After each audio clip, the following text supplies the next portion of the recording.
It's 2025, a new year and the best time to turn your great idea into a business. Shopify is how you're going to make it happen. Let me tell you how. Shopify makes it simple to create your brand, open for business, and get your first sale. Get your store up and running easily with thousands of customizable templates. All you need to do is drag and drop. Their powerful social media tools let you connect all your channels and create shoppable posts. Established in 2025. Has a nice ring to it, doesn't it? Sign up for your $1 per month trial period at shopify.com/promo. All lowercase. Go to shopify.com/promo to start selling with Shopify today. Shopify.com/promo.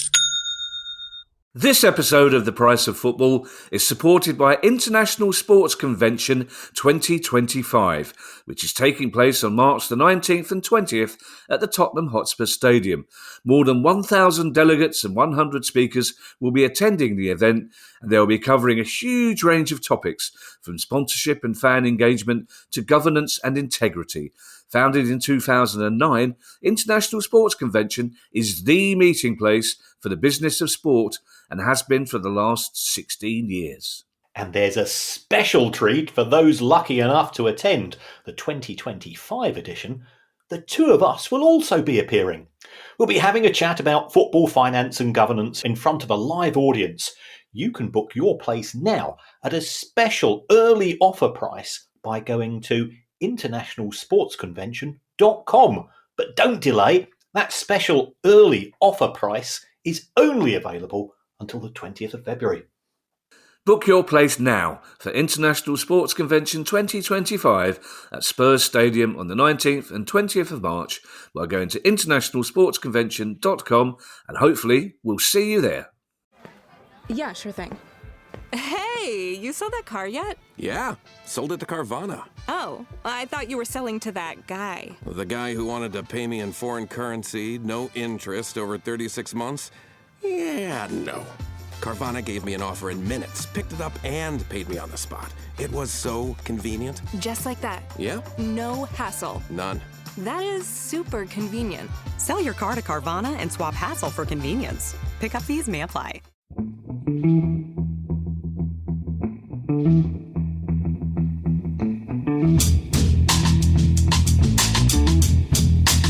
Hello and welcome to The Price of Football, the show that looks at the money behind the beautiful game with me, Kevin Day, and Liverpool University's Kieran Maguire. There's a slight hesitation there, Kieran. I suddenly didn't trust the word I was reading. I was like, Price of Football? What's that? I've never heard of such a thing.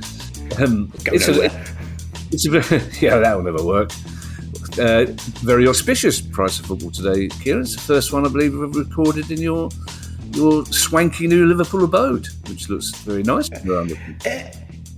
Yes, I have sort of settled in. I found that the previous owner has been very kind and left behind a sink that has a leak in it, nice, and various other things that you find as a person that's moving house. But it's good. The downside, from my point of view, is that it is within walking distance of the Liverpool branch of John Lewis. So, as you can imagine, the Baroness, who constantly moans about living in the middle of nowhere from a retail point of view, which I love, is in seventh heaven. I have to say, Kieran, at the moment your kitchen looks very male. All I can see is a kettle and a mug, basically. Yes. Perfect. It's all you need, essentially, isn't it? Exactly. Kettle, a mug, toaster, laptop. Do you know, I miss grills. I miss actual grills rather than toasters, especially as we somehow managed to buy a toaster that full slices of toast don't fit in. It's just, I don't know how we managed that somehow. I don't know. That's because we haven't got a John Lewis, you see, Kieran. We have to rely on backstreet electrical stores. It's BAFTA, and I wonder why. It's Newsday, Kieran. I'm just going to point this out to you, Kieran. There is a news story about Nottingham Forest. Now, I'm making that the last news story because Guy had it as story number 7, which I think was poor taste. Oh, very good. Frankly, I mean, there's very poor taste of Guy's part there, but also, I don't know what I've done to get into producer Guy's good books for him to find a Forest story for us to do so we can keep the thing going for another few days. The January transfer window closed on Monday night, just after the January transfer window closed, Kieran. And it does seem, as each year goes by, the edgy anxiety of transfer deadline day that Sky tries to enforce on us always dissipating a little bit. Very few high-profile moves. Marcus Rashford, I think, notwithstanding. But did anything catch your eye? Well, if we take a look at the numbers, Manchester City spent more than the rest of the Premier League put together. Wow. And I think a few people have been putting 2 and 2 together and getting 7. But if we take a look at the motivations, Manchester City didn't invest in the summer window. So when clubs are looking to buy, that they tend to have a budget for the whole season. So they didn't invest in last summer. That was on the back of winning the Premier League. They probably realised that they made an error and they're playing a bit of catch up. So I think that was one thing to note. Some people have been saying, well, hold on, could this be linked to the 115 charges? And one of the possible sanctions would be a transfer ban decided by the Commission. I think if that was the case, if Manchester City genuinely feared that, then they would have been more active last June. So I take that one with a little bit of scepticism. But there's so many rumours doing the rounds at present on the WhatsApp groups that it's 99% guesswork and fiction, which is what internet connections are all about, of course. So I think that was the first thing. Kieran, sorry to interrupt there. When you say then that people are putting 2 and 2 together and making 7, which is what accountants can do, Kieran, we know, just a bit of seasonally adjusting, that's all you have to do. But you're saying the 7 is the conspiracy theories that they are going to have a transfer ban, which again, this weekend I did a gig on Monday night. Every single act on the gig seemed to have heard on some sort of grapevine that Man City were being fined 158 gazillion pounds and having all their players taken away from them. I don't know why this weekend in particular. I think possibly because Man City was so poor against Arsenal, and everyone suddenly goes, "Oh well, they've definitely heard, haven't they? They've definitely down heard what's going on." Down tools, exactly so. Yes, okay, so that's an interesting one. But it's interesting that Man City, like you say, don't tend to splash money on, certainly on players that we haven't particularly heard of usually, do they? I think it's mixed. Yeah. The high-profile acquisitions of the likes of Haaland and Jack Grealish have certainly drawn a lot of attention in recent years. You know, when Kevin De Bruyne came to Manchester City, he was supposed to be a decent player, but Chelsea reserve. People's pulses weren't running. It was the same with Aguero. So they have had a history, I think, of hits and misses, more hits than misses, to be fair, until perhaps the last 2 or 3 years. So I think that's the one issue. I think the other area which got a lot of attention was far greater use of the loan system in football. And Palace have been beneficiaries of that. You've got Ben Chilwell for the rest of the season. Brighton have sent out Evan Ferguson and Enkiso and others out on loan. So it is something which is being used to a greater extent. And then you've got to look at the drivers of that. As far as the acquiring club is concerned, it's risk minimisation. If Aston Villa qualify for the Champions League for 25-26, that's probably going to be worth somewhere in the region of certainly 30 million, probably 50 if they progress in the tournament, up to 100 million pounds. So that's on a knife edge. It's probably going to be the case that there will be 5 Premier League clubs in the Champions League next season. So top 5 will be very beneficial. What you don't want to do is to spend as if you are a top 5 team for next season and then not qualify for Europe. So by acquiring players on loan, you've got a cost commitment that you know for certain until the end of June. And then you've got the opportunity to refresh and retrench. It could be that Marcus Rashford's a success for Villa. They've got if they might have an option to buy price, that means that they've got a degree of certainty there. If it doesn't work out between that relationship, or they do qualify and they decide for whatever reason they want to go elsewhere, it gives them protection. From the point of view of Manchester United, the stories are that Marcus Rashford's on a very lucrative contract, an estimated £350,000 a week, and that Villa are paying somewhere between 60 to 90%. So that's going to save Manchester United £1 million a month. And with PSR looming, that could be beneficial. So I think the loan market has been used to a greater extent.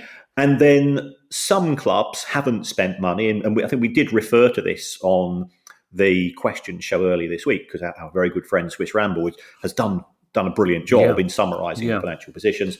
And why have Newcastle been using the exit door rather than the input door? It's because they've got no wiggle room. Why have Chelsea put Ben Chilwell out on loan? Well, they will pull another rabbit out of the hat, no doubt, in terms of an unusual transaction, but they haven't got a lot of scope for flexibility as far as the transfer market is concerned. So I think those were the main drivers. And as we drop through the leagues, it was, again, utilisation of the loan system and quite a few short-term deals.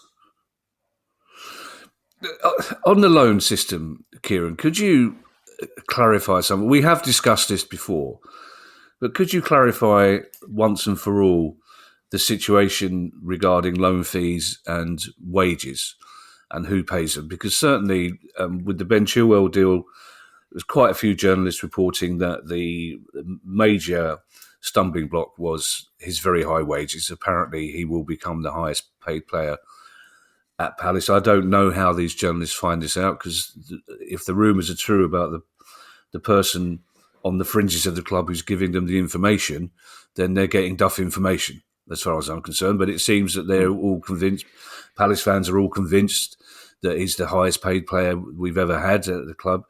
So how does it work then in terms of the negotiation between the club loaning a player, the club getting the player? Is there a set basis for negotiating how much of the wage is paid by the loan? Because the loan, Ben Chilwell's still owed by Chelsea, so they should technically be paying his wages. So how does it work? Ben Chilwell has a contract of employment with Chelsea Football Club, and that will give him a de minimis amount of money on a monthly basis. He will also have, as part of his contract, a series of incentivized payments, which will be linked to appearances, victories, draws, position in the table, progress in Europe, and so on. So that's fairly standard. Clearly, he's not going to be getting any of those ancillary payments if he's on loan to Crystal Palace. So what he will have done is that he will be getting his basic salary paid to him by Chelsea Football Club. Crystal Palace Football Club will be paying to Chelsea Football Club an agreed amount of money each month, which will be, again, a minimum amount, which will increase based on certain clauses in the contract. Then there will be a separate contract between Bell Chilwell and Crystal Palace Football Club, in which he will, again, get bonus payments for certain amounts. So are Chelsea still picking up 10%, 30%, 60%, 90% of his original contract in terms of the net position to them? That's I think, the area of conjecture, which is providing plenty of discussion on social media. But effectively, there's three deals. There's the deal between the host club and the player. And it's not going to happen. What happens if Crystal Palace goes bust? Well, Ben Chilwell still has a contract of employment. So he's got to protect his position there. There's a separate contract between Chelsea and Palace that will sometimes involve a loan fee. So if the player is in high demand and is coveted by a number of other clubs, you can be earning quite a bit of money there. I remember when Tammy Abrahams went to Swansea, I think it was. I think they paid £1 million to Chelsea for getting him for the whole season, plus they were paying probably the whole of his wages at the time. And that allowed the player to develop. Swansea benefited from getting a new player. Chelsea had the benefit of one of their players getting game time at a high level. So there are three people to consider, or three parties to consider in this deal. So that's the way that it tends to work. Now, when you get to a player who is more senior and is not coveted by their existing club, getting a loan fee for them can be a bit hit and miss. So I know with Romelu Lukaku, when Chelsea sent him out on loan, they were getting a fee, and then the other clubs were paying a proportion of the wages. I know when Wayne Bridge came to Brighton from Manchester City were paying 90% of his wages, and there wasn't a loan fee, but it was just one of those things that realistically nobody was going to match the wages he was on at Manchester City. It doesn't help to have a player who's clearly not wanted and unhappy at the club itself. So they don't have to deal with the player on a day-to-day basis, and they get a little contribution. It doesn't excuse him going AWOL in the playoff at the Annex. It's over, Kieran. It's done. It's not. It's never over, that one. Yes. It's funny how you're so philosophical about losing 7-0, but little things like losing a playoff final 15 odd years ago still rankle with you. Possibly because that's what football's all about. It could be. Yeah, I mean, it can't help that you're looking directly at a portrait of two Palace players scoring at Brighton every time you do the pod. Talking of people together and making 7, there's quite a few disgruntled Palace fans with it, because this is about the 11th player we've taken from Chelsea in 7 or 8 seasons. We seem to do a lot of loan deals, and somebody pointed that out on a Palace social media thing yesterday, and a lot of Palace fans very disgruntled because they're assuming that this is not a case of Palace having a good relationship with Chelsea and saying, is so-and-so available? They're assuming that Chelsea are going, do you want to take another one of ours because we need the money? Which I hope is not the relationship, but I can understand why some people might think that's the case. No, that is not the case. Look at it from the practicalities perspective. If you've got a player who is living in Surrey, in all probability, or living in central London, do they want to go on loan to Norwich? Do they want to go on loan to Leicester and so on? Especially for a player who's got a family settled and so on. Now, again, if you talk to professional footballers, partners, it's an accepted part of the industry that you have to be flexible in terms of where you're based. But Palace has many advantages. It is a London club. It's in South London as well. So what you think about where many players have their 7-bedroom mock Edwardian abodes. It's actually quite good in terms of transport and sort of. It makes it more attractive from the player's point of view. Yeah. Also, I have to say, Kieran, I don't like it when the country's leading football finance expert uses phrases like, "What happens if Crystal Palace go bust?" Even in jest, Kieran, I don't like to hear you say things like that. A story that's been recurrent since we first started the pod has been about promotion and relegation between League Two and the National League, and how many clubs should be promoted and relegated. And there's been a big leap forward in that story, Kieran. Well, there is. I mean, what we now have from the National League is a coordinated campaign with the aim and ambition of persuading the EFL to vote to change the rules to allow a 3-up, 3-down scenario. The EFL clubs, would they be voting? Would it be turkeys voting for Christmas? There's an element of that. The quality of clubs that we've seen in the National League has certainly increased in recent years. You've only got to look at the last sort of 4 or 5 sets of relegations. Very few clubs have come bouncing back. I think there are currently 15 clubs in the National League North, National League South, and so on, who are former members of the EFL.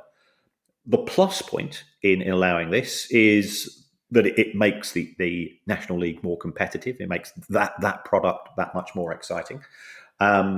The downside is that if you are an EFL club, if you are relegated to the National League, you will lose your solidarity payments that you currently get from the Premier League, which is, we're talking many hundreds of thousands of pounds. There are parachute payments, but even so, parachute payments are not the same as the money you get from the EFL as part of the EFL TV deal. And you lose the status of being part of the 72, and it is a status. There's no doubt about it. So we had some archives from the National League on the show a few months ago, and this is something which we discussed in passing. And he said, yes, clearly he's in favour of it. The National League clubs want the EFL to agree to this before the end of this season, with a view to it coming in 25-26. I think the chances of that happening are remote, but never say never.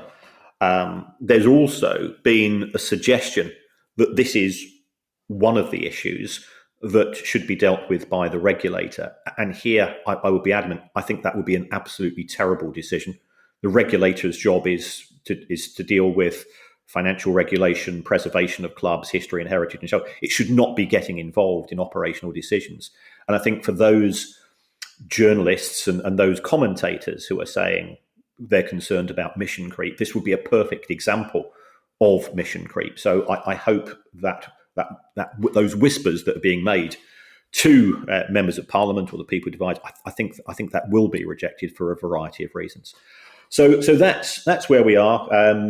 That campaign was launched on Tuesday. So we have seen articles. Matt Slater's covered it in The Athletic. We've seen it covered in some of the heavyweight newspapers. Simon Stone's covered it on the BBC website. And now it's a case to wait and see. It's something which has to be negotiated.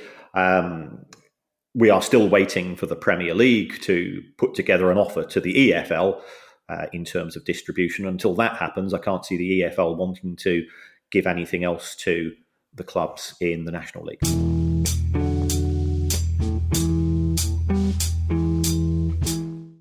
This episode is brought to you by MeUndies. Underwear drawers are like the Wild West. You never know what you're going to pull out or what shape it's in. So upgrade your collection with the buttery soft comfort of MeUndies. MeUndies' signature fabric is as soft as a warm hug from your favorite sweater. Plus, it's breathable and oh so comfy, making it ideal for all-day wear. Get 20% off your first order, plus free shipping at MeUndies.com/Spotify with code Spotify. That's MeUndies.com/Spotify, code Spotify.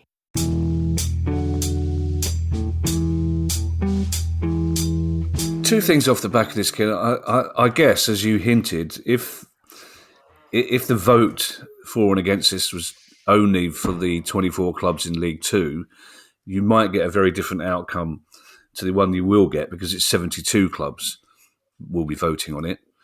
And secondly, we had a question just last week from somebody saying, has a football team ever turned down promotion because they thought they couldn't actually afford to be in a... I think what you'll get, if you get a third team going up from the National League, you're likely to get more teams who possibly, if you get somebody who's finishing third, might be the one and only time they ever get near that position in the National League, and they've got a plastic pitch, they've got a big decision to make, because ripping up the plastic pitch and replacing it with grass is a very costly experience, when they probably know for certain that going up in third place is almost going to guarantee that they will come down again. I think it will cause budgetary concerns, but surely if you're any club with ambition, that ambition has to include getting as high as you can in the football pyramid. So, yes, I absolutely understand where you're coming from.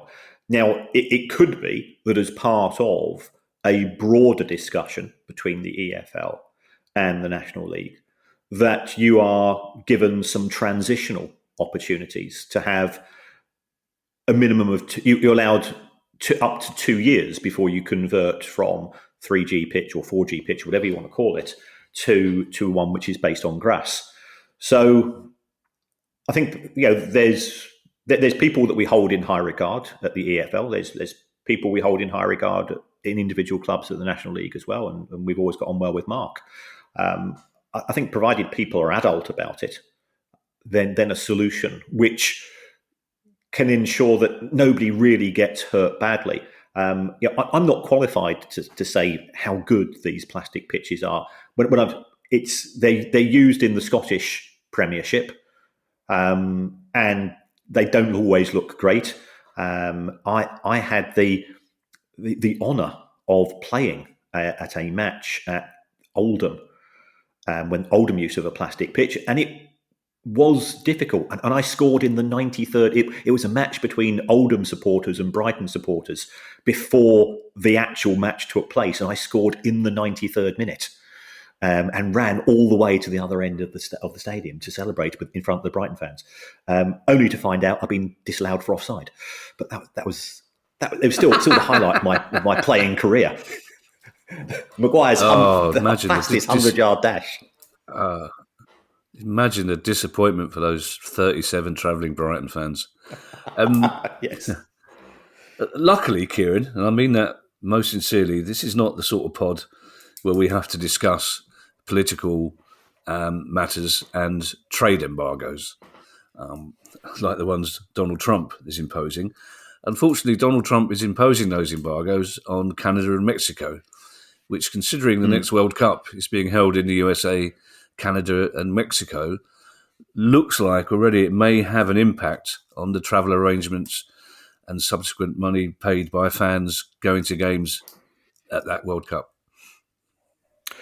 Well, yes. I mean, I've registered with FIFA for. I want to go with the Baroness next year. We are hoping to see some of the matches and to enjoy in Mexico. The World Cup. In Mexico, I'm guessing. We've been in. One of my students is from Mexico. There you go. And his family are the biggest exporters of octopus in Mexico. Oh, sorry, you can't say that about too many people, can you? No, well, octopus is not some kind of electronic visa system, is it? It is actual octopus. No. I love octopus. I know you love octopus. Is a work of delight. I didn't really. So, hang on, are they importing them or exporting them? Exporting. Oh, they're exporting. Yeah. So we do have the World Cup, and tickets are going to go on sale. But the reason why this article came to our attention is that under the Trump regime, there are going to be more complex, more demanding rules when it comes to people coming to the United States. And there are already significant legacy issues from the regime that they've inherited from the Biden regime in terms of the granting of visas. So, what happens if you are from a country that it's okay for us as I've got an English passport, I've got an Irish passport. I can get there relatively easy. I'm a tourist, come for the World Cup, won't be a problem. The rules for some other countries are more complicated, and if they're going to become used as leverage for broader political issues, you could have that awkward situation where fans who have bought World Cup tickets in good faith might struggle to get a visa. My personal view is that there will be a practical solution to this. We saw Gianni Infantino beaming away at the inauguration of Donald Trump.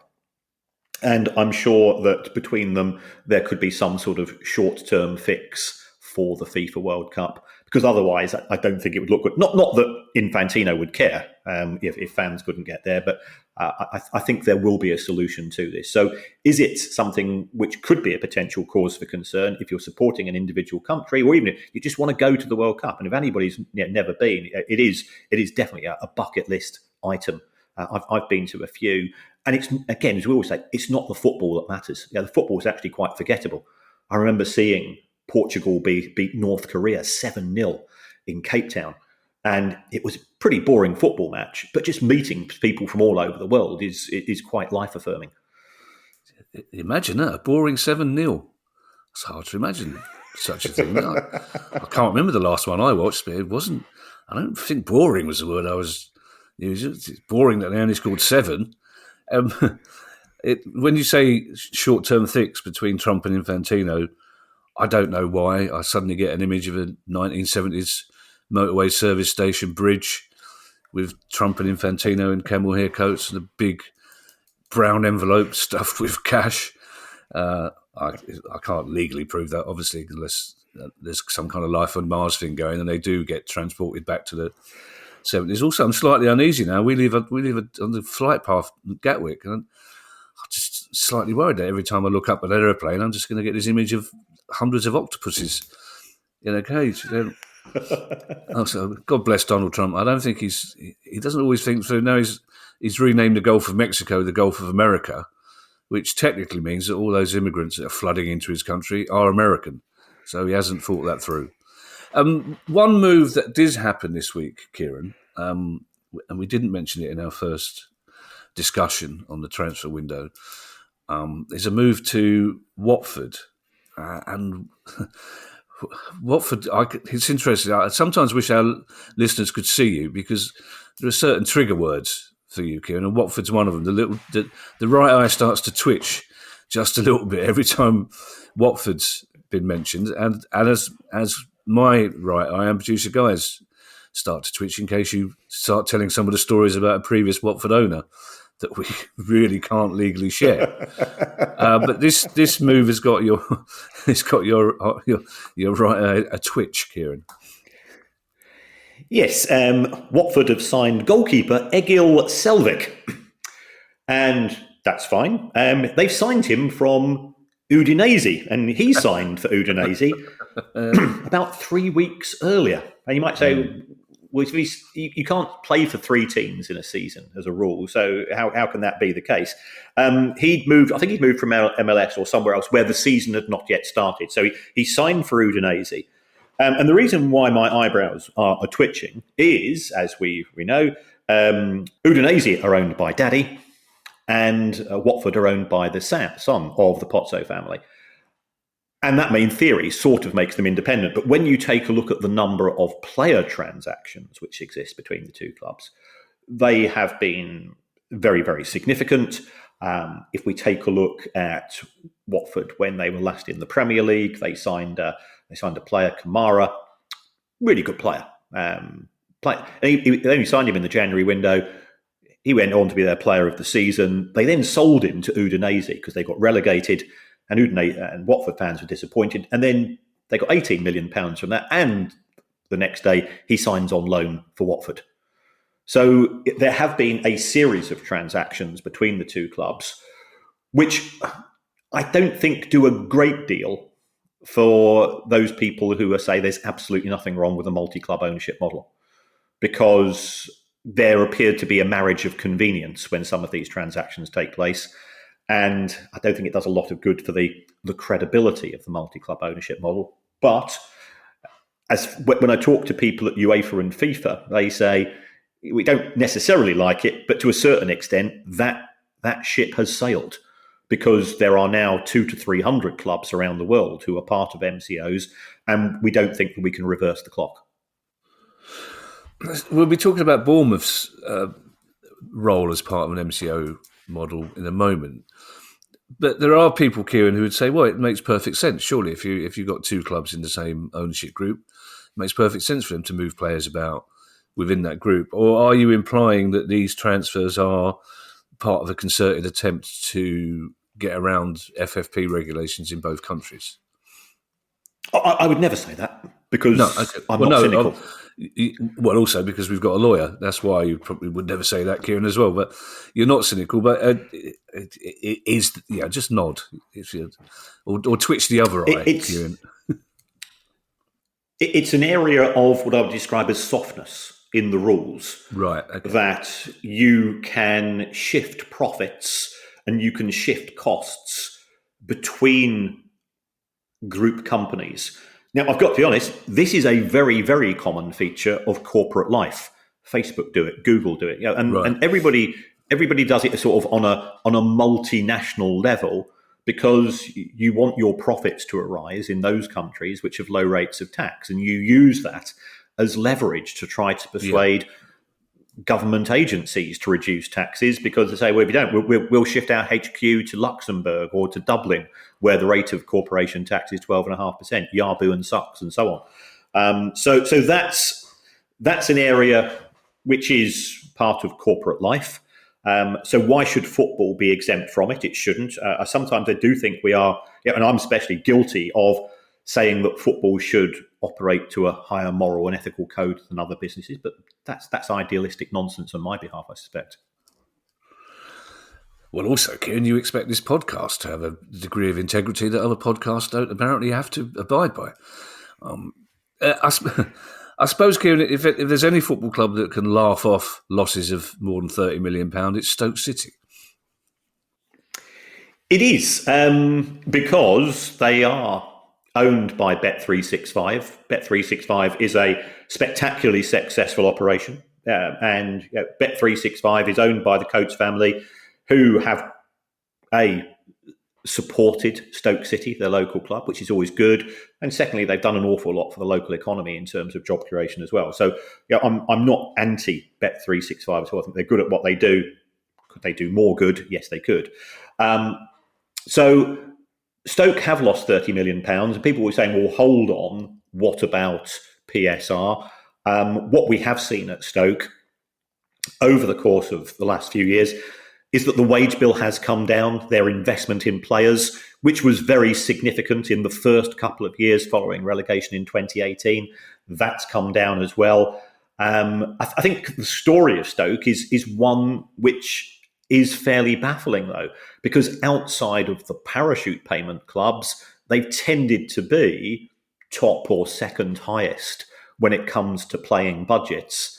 And yet you talk to Stoke fans and they say, well, how's it going this season? We're the same as last season. Yeah, we're going to finish 15th. And for a club that still has a very competitive budget, the wage levels where I think I worked out they're still paying on average around about 14 grand a week, which is good, not spectacular by championship standards, but it's certainly those of a club that you would expect to be top half of the table on a regular basis, and they failed to deliver that. It's baffling, and I've spoken to some Stoke fans over the course of the past few days saying, why is it? And I said, well, you can tell me about the footballing side of things. I'm not qualified. I've always said I'm not qualified to talk about football, and I think it's just an issue of bad decisions in terms of recruitment, and that happens to other clubs in other divisions, of course, as well, who have got very advantageous budgets. Yeah, a very old mate of mine, Nick Hancock, mad, passionate Stoke City fan, but the conversations just get short. He just sighs now to say, how's the season going? Unless we move on. Another drink? Fine. Morecambe have been on your watch list for a long time, Kieran. And just last week we spoke about their director's unhappiness with the owner. And the owner's broken cover with a brief statement, but it doesn't really add much to what we already know, Kieran, does it? Yeah. I mean, Jason Whittingham, he's not on my good step. Morecambe have suffered from sanctions from the EFL. They're currently under sanctions from the EFL. I think the concern is, given Jason Whittingham's connection to Worcester Warriors, which was a rugby club which went out of business, could that be repeated as far as football is concerned? And clearly that is the major fear. But he has said, I want to get out of Morecambe as quickly as possible. Well, there's 3,000 Morecambe fans, there's a board of directors, there's a manager, and there's a bunch of players who will probably offer you to drive you out of Morecambe as quickly as possible. The problem is getting a deal over the line. There have been people interested in the club. We had yet another example of somebody that's involved in the energy drinks industry. I don't know what it is with football and energy drinks, especially energy drinks that you can't find in shops. But that deal didn't work. And I think we've got to give credit here to the EFL for making it more complicated for people whose motives are mysterious as far as taking over a club is concerned. The EFL were successful there. So if we take a look at the Morecambe position, Are there interested people? Well, yes, there are, because Carlisle United have been acquired by an American investors. We've got Crawley Town being acquired by American investors. So there is certainly interest. It's now a case of thrashing out a deal.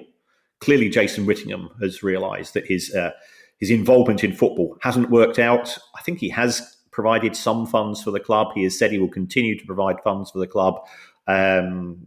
People will have to take his word as they see fit when it comes to that. But I think there's genuine nervousness, and clearly also Morecambe are at the wrong end of League Two, which gives them a further cause for concern, because there would be a significant drop in revenues. They would lose, as we were talking earlier, if there's going to be a relegation to the National League. I think the energy drink conundrum is easily solved, Kieran. I think what happens is these young people get into the office at 10 o'clock in the morning, have 4 cans of their own energy drink, and suddenly decide it'd be a really good idea to buy a football team, I guess. On Friday, Kieran, tomorrow, we have an interview with Dan Hunt from the Spirit of 69, Swindon Town Football Club. People who are trying to get their owner out of the grub, although Price of Football Club members will already have access to that interview, and during which you surprised me slightly, Kieran. You valued Swindon Town, a League Two club, at £12 million, which I was, as I say, surprised by. How would you value Morecambe then? Clem Morfuni values Swindon Town at £12 million. I was saying it's less than that, and that's the problem. Right. Gotcha. But what we normally do for a valuation is that we use something called a revenue multiple based approach, and you say, well, how much money is the club generating, and then you multiply that by a magic number. Now, as far as clubs in League One and League Two are concerned, I would normally be valuing them at perhaps 1.5 to 2 times revenue, depending upon the pluses and minuses of that club, and also depending on whether I'm on the sell side or the buy side of the deal.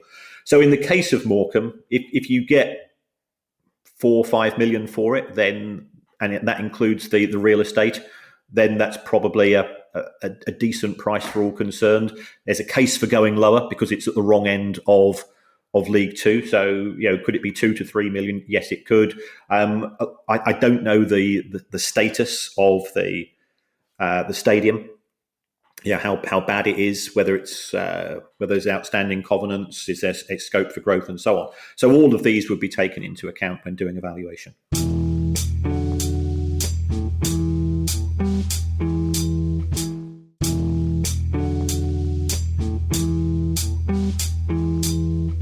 I believe, and I'd need to research this properly, Kieran, but I believe there's some element of protection towards the stadium at Morecambe, because obviously it's a very prime seaside area, and just a sort of place where you'd be worried that somebody would take your club over, knock the stadium down, and put flats on it.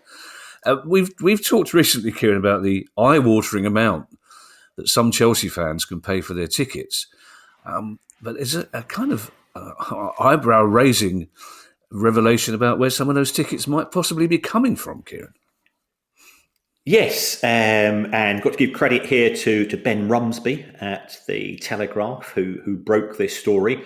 I make the occasional snarky comment about Todd Bowley, but at the end of the day, he's a billionaire and I'm a teacher. So let's not forget who's been successful in life. So what we have seen, according to Ben's story, is that Todd Bowley is a director and a shareholder in a company called Vivid Seats. And Vivid Seats is an American ticket-based organisation. It's very successful at what it does, by the way. And it charges a 10% commission for listing your seat, and between 20 to 40% as a service charge. And this is why I loathe these organisations, because you think you're buying it. Even if you want to go down that route, and it's your money at the end of the day. It's your money to spend. But as we know, it is not possible to sell Premier League football clubs unless it's through an authorised reseller.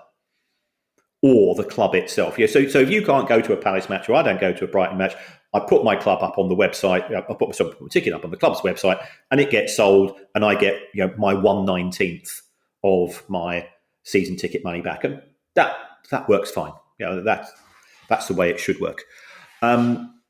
These organisations, they're not authorised by Premier League clubs, and yet they are advertising tickets for every match for the rest of the season, including those of Chelsea. And the figures that they're charging are eye-watering. I mean, Brighton are playing Chelsea in the FA Cup next Friday. There's loads of unsold tickets, I can assure you, but you have to be a Brighton fan or a Chelsea fan to buy them. So the amount that the resellers are trying to get them are high.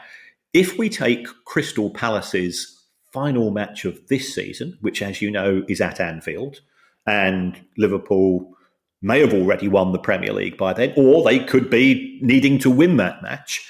I went on to the Vivid Seats website this morning, and the highest price ticket for that match, £19,480 for one ticket for that match. So it's I mean, again, if somebody wants to pay that, more fool them to a certain extent. But these deals are not legal. There is legislation that prevents that. And I think that from the Premier League's point of view, it must be hugely embarrassing that a member of the Premier League, the owner of one of the Premier League's own shareholders, is connected to an organisation which is selling these packages. Now, I think they'll try to get around the rules to say, well, we're not based in the UK, we're not selling it to English fans. But it looks awful. And Chelsea will say, well, it's nothing to do with us, but it is something to do with you. And it looks terrible. And I think Vivid Seats have said, well, we don't allow tickets to go to UK fans. But I don't think that's necessarily within the Premier League rules anyway. So it's a poor show. Todd Bowley, as I said, has been incredibly successful in his career. This is nickel and diming just to get a bit more money. This is, I'm not going to call it grifting, but when you're worth £8 billion, do you really need to get connected with things like this? First of all, Kieran, he may be a billionaire. You're a teacher, so as far as I'm concerned, you're more successful in life than he ever will be. Secondly, you're quite right. Technically, if you can't go to a Brighton game, you should go onto the Brighton website and resell your ticket through the official channels. That's what we should all be doing. It's not what a lot of us are doing, Kieran, because it didn't take many young people long to work out that you can actually transfer a barcode from one phone to another without bothering to go through the club. But thirdly, I found myself getting more and more angry as you spoke there, Kieran, because when I first saw this story, when Guy sent the email through this morning, the updated email, I kind of made me laugh a little bit, just saying that's cheeky.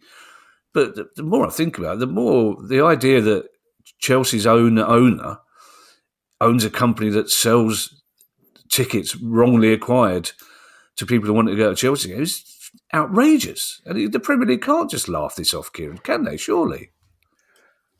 I don't think it can, but I don't understand sometimes the relationship between individual Premier League clubs or the Premier League in itself and things which are deemed to be illegal. So if you take, for example, we now have a burgeoning industry for want of a better phrase, watch-alongs, where you get an internet, a YouTuber who will watch a match live and will be giving you the commentary and swearing along and acting, playing the part of an aggrieved fan. And I'm going, well, if I did that, technically I'm breaking the law. And yet these people, we know who these people are. We don't see the Premier League taking any action against them. So they're actually not explicitly, but implicitly encouraging illicit behaviour, and they're doing nothing about it. And sometimes the clubs will be so compliant with this is that they will get interviewed on these same channels because they want the credibility, and they'll just gloss over the fact that they're effectively encouraging people to use piracy to get streams of matches. Now, I've said before, the vast majority of my mates, you will know people as well who've got dodgy sticks and so on. I've not got one myself. If the Premier League want to come around and check, I'll be more than happy for them to do so. But it does seem that there's sort of two sets of rules, and I don't want to live in a two-tier society. Yeah. Talking of watch-alongs, a short while ago, the producers of something called Sing Along a Sound of Music, which is it was Prince Charles Theatre, which used to sell out every night, where people would dress up as various Sound of Music characters, and they would watch the film and sing all the songs as they came along. They acquired the rights to the cinema footage of the 1966 World Cup final and asked me to go through it. Yeah, well, their idea was that they would have a sing-along a 1966 World Cup final, and they said, if you can go through it and mark down all the funny bits and the bits where... and in the end, I'd say, I don't think this is going to... It's the worst game I've ever seen in my life. I've watched the whole of the 1966 World Cup. It's just one of the dullest games of football I've ever... No one will be singing. It'll be Walk Out Along the World Cup final. As you will know better than anybody else, Kieran, about something being confirmed at Company's House. But Dunfermline's change of ownership, it seems, has finally been confirmed at Company's House. Yes, they've got new American owners. I've got a soft spot for Dunfermline because it's where the Skids come from. And as you as well, we're big fans of Richard Jobson, and he is still an amazing performer. So I've always had an interest in Dunfermline, and new American owners, new step forwards. Again, I think it shows the power of football in this country, that it attracts investment from all over the globe, especially American owners who are not just investing in Premier League, National League, EFL, but Scotland and Europe as well. I was contacted by a CFO of a Spanish club who listened to our chat, or your chat really, with Rafa last week from Osasuna, to say the amount of contact that they are getting from American potential investors is absolutely amazing. It's seen as cheap. It's got the jeopardy. Football has never been more popular from an investment perspective from wealthy Americans who've got money they can afford to lose as well as money that they want to gamble with. I was going to make a cheap joke, Kieran, about the American owners of Dunfermline knowing that Dunfermline was actually in Scotland and not England. But considering that the last time we spoke about it, you and I got Dunfermline mixed up with Dumbarton, I would... Well, I did, yes. You've been too kind to me there. We'd be on really rocky ground. Our penultimate story, Kieran, takes us back to that Bournemouth Multiclub ownership. And they have more company now. Yes, Bill Foley, the American owner who came in, and he's a man that appears to be in a hurry. He's invested in Scotland, and now he's got hold of a club in Brazil. And there is a very good case for having ownership of Brazilian football clubs, because football players are, I think it's the third biggest export as far as Brazil is concerned in terms of industrial products. We know.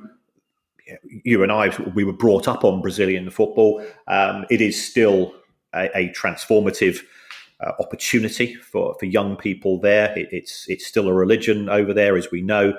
And by getting into that market at an earlier stage, you can do more research, but you can also create, as part of an MCO, a place where you can nurture players who then potentially might want to come to the Premier League or elsewhere and utilise that from a profitability point of view.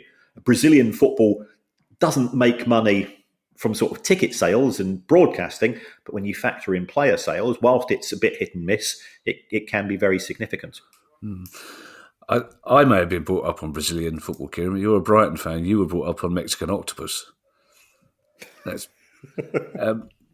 you have to say whatever you think about multi-club ownership, Kieran, and you did you hinted at some of the problems with multi-club ownership early on in the show, but it hasn't done Bournemouth any harm at all, has it? I mean, those people who are sniffy about American investors, if you look at what he's done at Bournemouth, he's done a remarkably good job in a short space of time.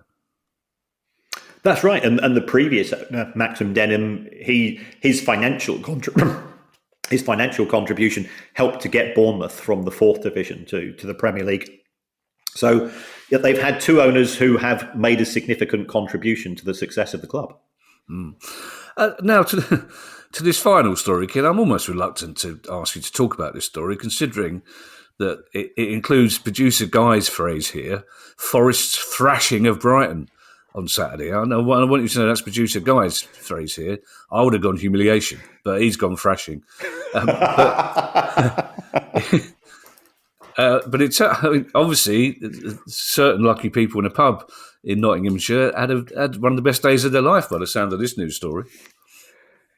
That's right. There was a pub landlord decided that they wanted to attract people to watch the match because it was a 12:30 p.m. kickoff on a Saturday.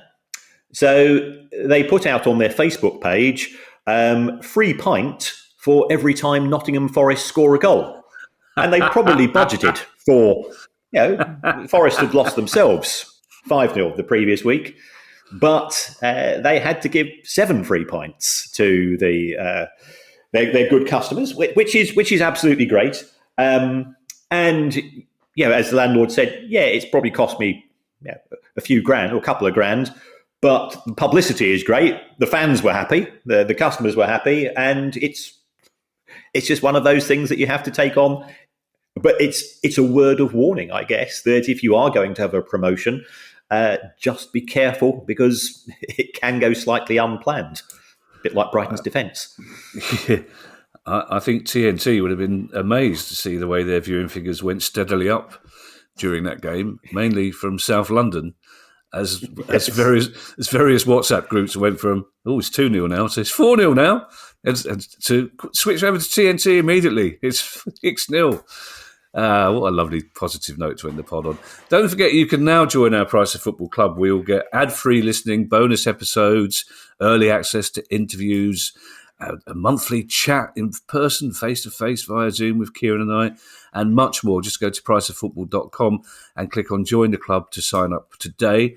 And I'd like to say thank you to those people who already have done so. There's a lot of you, and it's brilliant.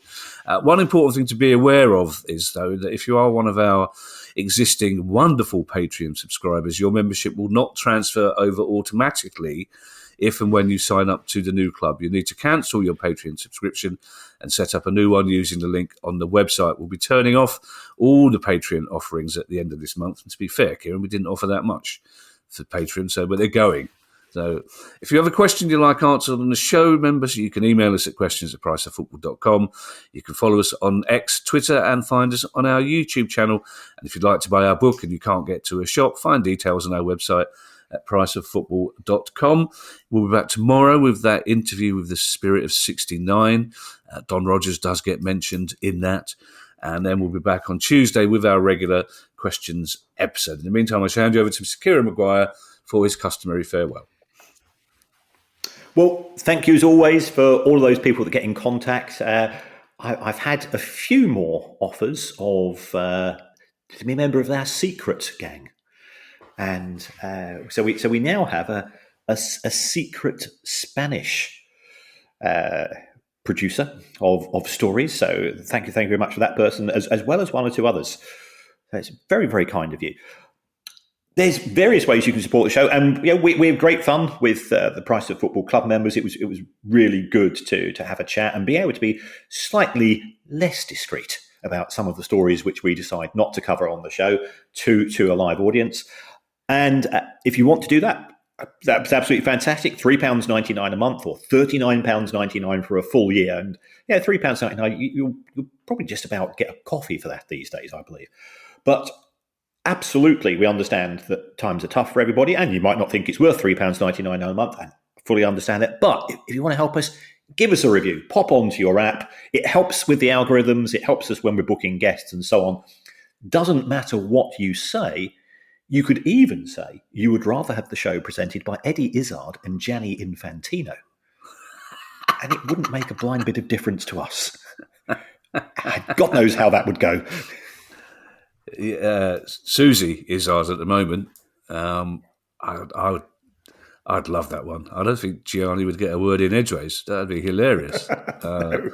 That's a great idea. I might put that to Susie, actually. You say less discreet, Kieran. Bordering illegal is what it is. Bordering is not the same as illegal, though. Very true. Very true, Kieran. Yes, yes, very true. Bye, everybody. Bye. The price of football.